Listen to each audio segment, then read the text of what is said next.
Olá, meu nome é Matheus Grafbender, sou aluno de mestrado na Unifei e vou estar aqui apresentando o meu trabalho intitulado Impacto de Sistemas de Armazenamento de Energia via Baterias na Regulação de Frequência. Esse trabalho foi feito na disciplina de Energy Storage for Smart Grids, sendo orientado então pelos professores Maurício Campos e pelo professor Paulo Ribeiro. Iniciando pela agenda então da apresentação, inicialmente vai ter uma introdução para contextualizar um pouquinho onde esse trabalho está inserido, seguido por uma fundamentação teórica, pela metodologia utilizada no trabalho, e passando então para resultados e discussões e, por fim, a conclusão. Tem sido observado um crescimento de geração renovável em todos os sistemas elétricos. Essa figura ao lado ela pode nos mostrar como isso realmente está acontecendo. Então, ela mostra o crescimento de geração renovável de 2013 até uma estimativa do que se vai ter de geração renovável em 2030, sendo a geração solar representada pela cor amarelo, a cor azul clara corresponde à geração eólica e a hídrica, então, pelo azul escuro. Ainda tem uma pequena faixa cinza que é difícil de se observar aqui na imagem, que representa outros tipos de geração renovável. E também tem essa linha roxa, que representa a parcela de geração solar nos sistemas. Esse crescimento de geração ele traz muitos benefícios energéticos e ambientais, porém, junto com eles também vêm alguns problemas operacionais e de planejamento. Como as gerações eólica e solar são conectadas ao sistema via inversor, pode haver alguns problemas relacionados à inércia, já que os inversores eles não contribuem com a inércia rotativa do sistema. O armazenamento ele pode ajudar a mitigar esses problemas. As baterias, especialmente, já têm sido utilizadas em serviços ancilares, inclusive com a Alemanha que é lançando em 2026 um mercado de inércia que vai focar realmente em baterias grid forming para prover esses tipos de serviços. Nesse sentido, o objetivo geral do trabalho vai ser avaliar o impacto da inserção de sistemas de bateria na regulação de frequência de sistemas elétricos de potência, incluindo alguns objetivos secundários, que seria avaliar uma possível melhora no suporte de tensão, utilizando esses sistemas de bateria, e também aprender sobre esses modelos de bateria, especialmente no contexto de utilizar eles em softwares como o Anatem, que vai ser o software utilizado no trabalho. Passando para a parte de fundamentação teórica, inicialmente eu vou falar sobre a regulação e estabilidade de frequência. A estabilidade de frequência ela pode ser definida como a capacidade do sistema elétrico de manter a frequência dentro de níveis aceitáveis após um distúrbio que provoque um desequilíbrio entre a carga e a geração. A regulação de frequência está diretamente ligada a isso, tendo diversos estágios, como por exemplo a resposta inercial, a regulação primária e a regulação secundária, havendo em alguns sistemas também a regulação terciária. Alguns indicadores podem também auxiliar a avaliar a regulação de frequência, como por exemplo o nadir de frequência, que seria o ponto mínimo de frequência que o sistema atinge após o distúrbio, e a ROCOF, que é a taxa de variação de frequência. Nessa figura, a gente pode notar a resposta de frequência do sistema após um distúrbio de perda de geração, além também das diferenças entre apenas regulação primária e regulação primária junto com a regulação secundária. Inicialmente, a resposta inercial que está ligada à inércia das máquinas síncronas e à energia cinética dos rotores dessas máquinas. Quanto menor a inércia de um sistema, mais rápida é a variação de frequência, levando a um roll-off maior e também a um nadir menor. A regulação primária ela vai estar ligada à atuação dos reguladores de velocidade das máquinas, que vai ajustar a potência mecânica dessas máquinas para então compensar o desequilíbrio carga-geração. Por conta do estatismo, que é necessário para dividir o esforço de regulação entre os geradores, a regulação primária ela não vai fazer com que a frequência volte à frequência nominal do sistema. Para fazer isso, é necessário a regulação secundária, que vai ser então uma ação complementar nos reguladores de velocidade de algumas máquinas específicas, que vai restabelecer então a frequência nominal do sistema. Como falado anteriormente, com esse crescimento de geração renovável, que são conectadas via inversores, há cada vez mais inversores conectados ao sistema e, portanto, com isso pode haver uma diminuição de inércia desses sistemas. Então, isso leva a uma resposta de frequência mais sensível a oscilações. E isso, portanto, leva a um aumento do risco de instabilidade nos sistemas. E nesse sentido, as baterias, assim como demais formas de armazenamento, podem contribuir com os serviços ancilares e podem contribuir, portanto, com a regulação de frequência. As baterias, especificamente, elas podem contribuir principalmente com a regulação primária, porque como elas são feitas de dispositivos eletrônicos, elas têm uma dinâmica muito mais rápida se comparado às máquinas síncronas. Portanto, a resposta na regulação primária ela pode ser muito mais rápida. Passando para a segunda parte da fundamentação teórica, vamos falar agora sobre o papel do armazenamento de energia. O armazenamento ele pode auxiliar com diversas coisas. E tem vários estudos tratando hoje em dia sobre isso. Ela pode ajudar nessa integração entre renováveis e demanda, justamente por ela conseguir deslocar a energia no tempo. Ela pode fornecer reservas. Essas reservas podem ser rotativas, não rotativas e suplementares. Ela pode ajudar em situações de black start, que é quando o sistema precisa reiniciar praticamente do zero ali. Ela pode melhorar também a questão da qualidade e a confiabilidade de energia.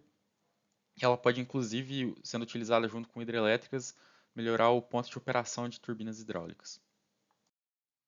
Outro ramo que ela pode auxiliar, que já foi discutido também anteriormente, é na questão de serviços ancilares, principalmente na questão de regulação de frequência e suporte de tensão. Esses gráficos eles mostram como tem aumentado o número de pesquisas acadêmicas relacionadas a esses temas.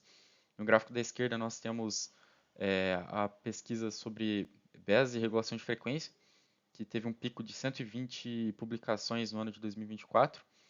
E na figura da direita nós temos então o BES e suporte de tensão, que teve mais de 60 artigos publicados também no ano de 2024, mostrando que esse tema realmente está bastante atual e tem crescido muito ao longo das últimas, principalmente da última década. Bom, falando agora sobre o papel especificamente das baterias, agora na regulação de frequência, nós temos algumas coisas boas, né, sobre isso, que é primeiramente a velocidade de precisão, que as baterias elas contam com uma boa capacidade de carga e descarga em segundos, com campos de resposta superiores às de usinas térmicas. Ela conta também com uma boa flexibilidade operacional, que é a utilização da capacidade total para regulação positiva e negativa, sem as restrições de nível mínimo operacional das plantas fósseis, por exemplo. E também ela traz benefícios econômicos e ambientais, que seria a redução da necessidade de turbinas de combustão como reserva girante, a diminuição de emissões e também custos de manutenções por ramping. Agora, sobre o impacto das baterias na estabilidade de controle, tem a questão do controle DRUP, que a variação de potência ela atua proporcionalmente ao desvio de frequência, que auxilia no equilíbrio carga-geração. Ela pode proporcionar melhoria nos indicadores, então, tanto na ROCOF quanto também na excursão de frequência, incluindo na de frequência, também na frequência de regime permanente. E também tem a questão da versatilidade, que além da frequência, ela pode também atuar no suporte de tensão e também no suporte de energia. Assim como qualquer outra tecnologia, as baterias elas também têm desafios e limitações. O primeiro listado aqui seria a restrição de energia, que está ligado com o state of charge, que seria o estado de carga da bateria. Então, o dispositivo ele é limitado pela capacidade de armazenamento dele e ele pode ficar incapaz de responder se ele estiver totalmente cheio ou totalmente vazio. Outro desafio é a questão da operação conjunta, que ele normalmente vai ter a necessidade de operar junto com outras fontes de geração, como por exemplo hidrelétricas. E por fim, o terceiro desafio, a terceira limitação é a questão da vida útil, que então está ligado com o state of health da bateria, que seria o estado de saúde dessa bateria. A alta frequência de ciclos que é exigida pela regulação, ela pode gerar incerteza sobre a degradação acelerada da bateria e pode então levar a custos operacionais mais altos. Bom, passando para a parte de metodologia, inicialmente vou falar sobre o sistema de estudo que foi utilizado. Esse sistema é um sistema teste de 16 barras. Ele é composto por dois geradores síncronos que estão conectados nas barras 1 e 16 e também por um compensador síncrono na barra 9. Ele possui duas áreas com níveis distintos de tensão. Então, na área esquerda, que está na cor azul ali no sistema, seria as barras no nível de tensão de 345 kV, enquanto na cor verde, no lado direito, seriam as barras no nível de 230 kV. O sistema foi modificado para adicionar então uma bateria, que foi adicionada a partir da barra 15. Na barra 15, que é uma barra de 345 kV, foi instalado um transformador que rebaixou a tensão, e a partir desse transformador então foi conectado uma barra que então foi instalado o BES por meio de um gerador no software na rede. Bom, passando para a parte do modelo de BES utilizado nos softwares, no na rede, que seria a análise estática de fluxo de potência, ele foi modelado como um gerador estático na barra 20. Isso porque a gente só analisou a injeção de potência e não o consumo de potência pela bateria. Então a barra 20 é uma barra PV e foi conectada ao gerador ali, simulando o BES dessa forma. Já no Anatem, que são as simulações dinâmicas, a modelagem ela é feita usando a linguagem CDU, que é o controle definido pelo usuário, e ela permite então representar a bateria como uma fonte de corrente controlada, uma fonte shunt controlada, como é mais conhecida. E esse controle ele vai ser associado então por meio do código DFNT no Anatem. O modelo ele vai operar então com duas malhas de controle independentes. Inicialmente tem a malha de potência ativa, que vai ser focada na regulação de frequência. Ela vai processar o erro de frequência através de filtros lead lag e também vai ter uma zona morta parametrizável. E isso evita então que a bateria atue indevidamente quando tem pequenas oscilações. O sinal então ela vai passar por ganhos de estatismo e também por um controle PI que vai definir a potência, a referência de potência. Já a malha de potência reativa, que seria ligada então à tensão, ela vai ter uma lógica bem similar para o suporte de tensão. Então ela compara a tensão terminal com a referência e ajusta então a injeção dos reativos. Passando então para a parte dos cenários simulados. Todos os cenários eles foram simulados com carga pesada, que seriam os cenários mais críticos para esse tipo de simulação, e foram três cenários analisados. O primeiro foi a perda de unidade geradora na barra 16, isso corresponde a 56 MB de potência ativa. O segundo cenário foi a perda dupla nas linhas 315. E o terceiro cenário, então, foi um curto-circuito monofásico na barra 2, sendo que a eliminação desse curto foi feita em 100 milissegundos, como é descrito pelos procedimentos de rede do NS. Para os cenários 1 e 2, a bateria ela operou com um fator de potência unitário, então só foi analisado a questão da regulação de frequência. E para o caso 3, foi retirado então os limites reativos do modelo, então ele poderia injetar potência reativa agora no caso 3. Então foi analisado a regulação de frequência e também a questão de uma possível melhora no suporte de tensão. Bom, os casos simulados foram cinco casos simulados para cada cenário analisado anteriormente. Então o primeiro seria o caso base que ele não tem bateria no sistema. E os casos seguintes, então, tem Bs aumentando a potência instalada deles de 25 MB em 25 MB e sempre injetando 80% dessa capacidade apenas de potência ativa, com o fator de potência unitário inicialmente. Então, o primeiro caso é 25 MVA de potência, injetando 20 MB. O segundo caso, 50 MVA em 50 a 40 MW. O quarto caso, 75 MVA de bateria, injetando 60 MW. E, por fim, o caso 5, 100 MVA de bateria, injetando 80 MW. Passando para a última parte, então, da metodologia, são as métricas de avaliação. Em relação à estabilidade de tensão, tem algumas métricas que podem ser utilizadas. A primeira seria o primeiro swing de tensão após o distúrbio, que ele tem que estar com um nível de tensão maior do que 60% da tensão nominal. Os swings subsequentes eles têm que estar acima de 80% dessa tensão. A variação entre a tensão inicial e a tensão final tem que ser menor do que 10%. E também após 10 segundos depois do distúrbio, a amplitude das oscilações tem que ser menor do que 2%. Já para a frequência, pode ser analisado se o ERAC, que é o esquema regional de ajuste de carga, se ele atuou. E o primeiro estágio de atuação dele, que seriam os cortes de carga, ele vai ser feito a partir de 57 Hz. Outra métrica que pode ser utilizada é após 20 segundos, a frequência tem que estar estabilizada em 59,5 Hz. Também foi feito o cálculo da frequência de centro de inércia, que é a média ponderada das frequências elétricas de cada máquina síncrona conectada no sistema, sendo que o fator de ponderação é a constante de inércia H de cada gerador. Isso foi feito para utilizar apenas um valor de frequência que represente o sistema inteiro, então ele facilita os cálculos e também a representação gráfica para analisar a frequência do sistema. Foi analisado também o nadir, que seria o ponto mínimo de frequência que o sistema atinge após o distúrbio, ou então o ponto máximo, nos casos que ocorre sobre a frequência ao invés de subfrequência.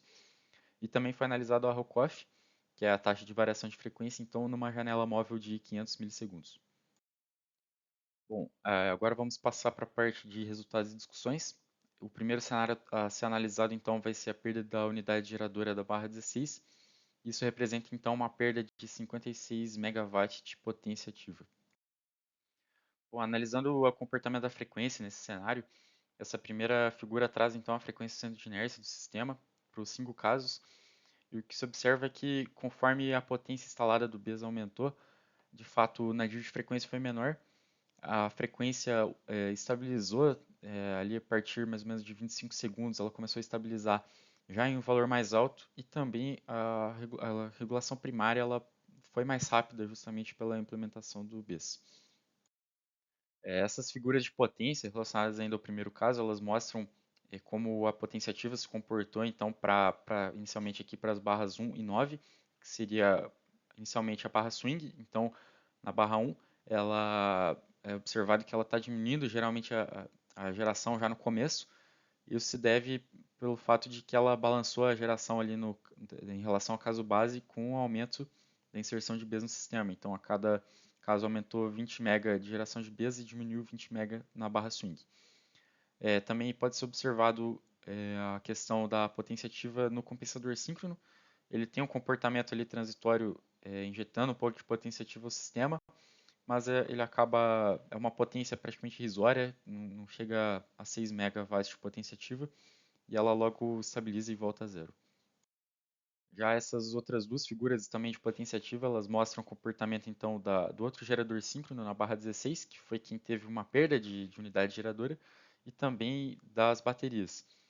Sobre a barra 16, o gerador da barra 16, pode ser observado então que a potência realmente caiu bastante ali, 56 MW de potência, e aí também tem algumas oscilações ali, algumas diferenças entre a tensão ali no final, com Bs e sem Bs. No caso base, essa potência ali no final foi um pouquinho maior. E também pode ser observado o comportamento da potência injetada pelo Bs. Ele de fato conseguiu aumentar a sua injeção de potência ativa após o distúrbio. Isso com certeza ajudou o sistema na questão da regulação de frequência, no equilíbrio então de carga e geração, que está justamente ligado a isso. Sobre os indicadores analisados, o nadir de frequência e o máximo valor absoluto de Rokoff, ambos mostraram um comportamento melhor conforme foi aumentada a potência instalada do BIS. Então, o nadir ele acabou sendo mais alto, o que é bom. Então, significa que a excursão de frequência foi menor. E também o máximo valor absoluto de Rokoff acabou sendo mais baixo também em relação ao caso base, conforme a potência da bateria aumentava. Isso mostra então que a excursão de frequência ela não foi tão rápida quanto no caso base. E aí pode ser comparado então os valores absolutos e também a variação em porcentagem em relação ao caso base deles. Passando então para o segundo cenário analisado, ele é a perda dupla nas linhas 13 e 15. A imagem então ali mostra a localização de onde estão essas linhas, elas estão bem próximas ali ao gerador 1, que é a barra swing, e também próximas à bateria, a bateria como ela está conectada ali na barra 15, ela também acaba estando bastante próxima dessas linhas. Em relação à frequência, nesse caso, a conclusão é bem parecida com a que se teve para o caso anterior. Então, quanto mais potência instalada de bateria se tem no sistema, menor foi o ponto máximo ali de frequência do sistema. Nesse caso, houve sobrefrequência. E também, obviamente, a frequência estabilizou num valor mais baixo aqui nesse caso. E também a resposta foi um pouco mais rápida para os casos com bateria. Analisando as figuras de potência ativa, novamente a da barra 1, que é a barra swing, e também da barra 9, que é o compensador síncrono, a gente observa também um fator que pode ter contribuído bastante para o comportamento da frequência analisado anteriormente, que é como o fato da barra swing diminuiu sua geração para cada caso, e as linhas 13 e 15 estão muito próximas ali desse gerador, quanto menos potência está sendo injetada por esse gerador e passando por essa linha por conta desse gerador, isso também influenciou bastante nessa questão do quanto a frequência ela aumentou em relação com as baterias em relação ao caso base. Porém, ainda assim, creio que a bateria auxiliou nesse caso também. As outras figuras, então, também de potência ativa para esse caso, para o gerador da barra 16 e para as baterias na barra 20, pode ser observadas oscilações ali de injeção de potência ativa na barra 16 e também pode ser observar o comportamento ali de redução da injeção de potência ativa nas baterias, justamente para tentar equilibrar essa questão da carga e geração no sistema. Em relação aos índices, novamente foi observado o que era esperado, então o máximo valor de frequência ele foi diminuindo conforme a potência instalada de baterias aumentou, tendo então uma variação negativa ali em relação ao caso base. E da mesma forma, o máximo valor absoluto de Rokoff ele também foi diminuindo conforme a potência instalada das baterias aumentava, que era justamente o esperado. Passando então para o terceiro cenário analisado, ele é o curto-circuito monofásico na barra 2.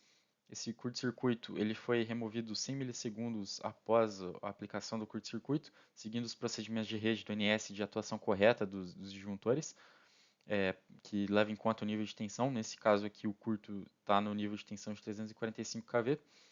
E também é válido ressaltar que agora a bateria ela não está mais operando com fator de potência unitário, então ela pode melhorar ali a questão da injeção de reativos e pode, de repente, melhorar o suporte de tensão do sistema.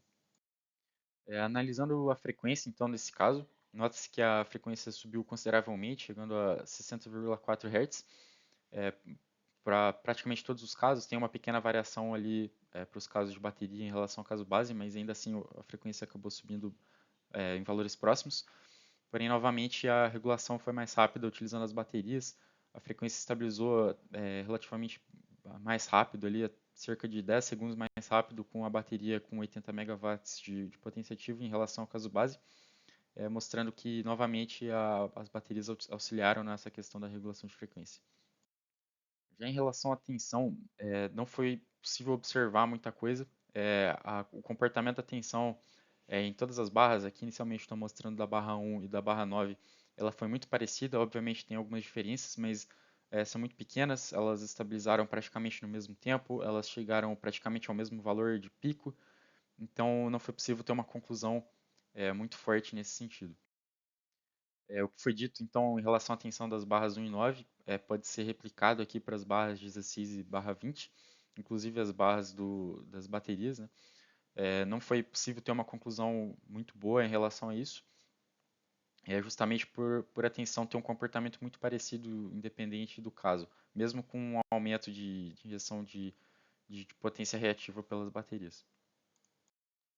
Agora, em relação aos índices desse caso, é, tanto o máximo valor de frequência que o sistema atingiu e também o máximo valor absoluto de Rocoff, foi possível ter alguns comportamentos que não eram inesperados, mesmo que os valores, essas diferenças sejam pequenas. Eu acho interessante comentar isso. Em relação ao máximo valor de frequência dos casos 3 e 4, em relação ao caso 2, eles acabam subindo um pouco. Isso seria diferente do que a gente estava observando. Normalmente, conforme a potência do BIAS aumentava, menor seria esse valor nesses casos de sobrefrequência. Então a gente pode observar que o máximo valor de frequência para o caso 2 foi 60,3818 e para o caso 3 foi 60,3846. Por mais que seja uma diferença irrisória, ainda assim teve uma pequena diferença ali que, pelo comportamento normal, deveria ter diminuído e nesse caso ele acabou aumentando. E a mesma coisa para o caso 4. E o comportamento aconteceu a mesma coisa em relação ao máximo valor absoluto de Rocoff. Então, para o caso 3 e para o caso 4, ele acabou aumentando em relação ao caso 2, ao invés de diminuir.